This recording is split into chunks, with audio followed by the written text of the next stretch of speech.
প্রবাদ আছে যে পাপ বাপকেও ছাড়ে না। অনেকে বলছে তার উদাহরণ নাকি আমরা দেখেছি দুদিন আগে অভিষেক ব্যানার্জির, কিন্তু আমার মনে হয়নি। কারণ যে ধরনের পাপ তিনি করেছেন তার কাছে ওই সাজাটা কিছুই না। 350-রও বেশি মানুষের প্রাণ নিয়েছে শুধুমাত্র 2021-এ। আপনি ভাবুন মানে কিভাবে অকথ্য অত্যাচার তাদের। লক্ষ লক্ষ মানুষ ঘর ছাড়া হয়েছিল, হাজারো মেয়ের রেপ করা হয়েছিল, আর তারপরে নাকি দুটো ডিম মারলে, দুটো কিল ঘুষি মারলে, চশমা ভেঙে দিলে কি সেই পাপের হিসাব হয়? হয় না। কোনো কিছুই কিন্তু তার পাপকে মেটাতে পারবে না। সারা জীবন তিনি যদি চেষ্টা করেন তাও পারবেন। অনেকে ভাবছে যেটা এটা রাজনীতিতে এরকমটা হওয়া উচিত নয়, এইভাবে ফিজিক্যাল ভায়োলেন্স হওয়া উচিত নয়।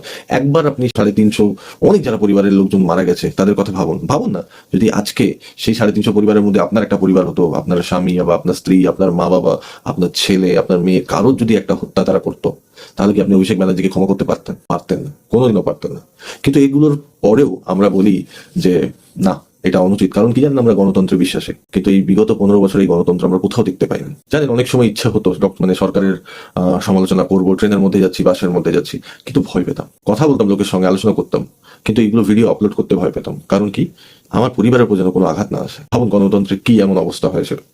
সমালোচনাটাও নাকি করা যাবে না, আজকে তারাই ভয় পাচ্ছে, তাদের সঙ্গে কেউ নেই। খারাপ মানে ভালো লাগছে মন থেকে, কিন্তু কোথাও একটা হলে এটার উপর একটা টান পড়া উচিত। মেবি হয়তো আমার কথাগুলো শুনে মনে হতে পারে আপনার খারাপ লাগতে পারে। আমি সবার কাছে হাত জোর করে ক্ষমা চেয়ে নিচ্ছি যাদের ফ্যামিলির লোকজন নেই বা যারা ভোট সন্ত্রাসে ভুগেছেন। কিন্তু আমাদের পরবর্তী প্রজন্মকে ঠিক করতে হবে, তাদের মন থেকে এই যে রাজনীতির হিংসাটা মিটিয়ে দিতে হবে, যাতে এই ধরনের হিংসার ঘর না করতে পারে। কিন্তু হ্যাঁ, আমি সরকারকে বলবো যে মানে এমন করা পদক্ষেপ নেওয়া হোক যাতে কোথাও কোনো রকম ফাঁক ফোকর না থেকে যায় শাস্তি দেওয়ার ক্ষেত্রে। ধন্যবাদ।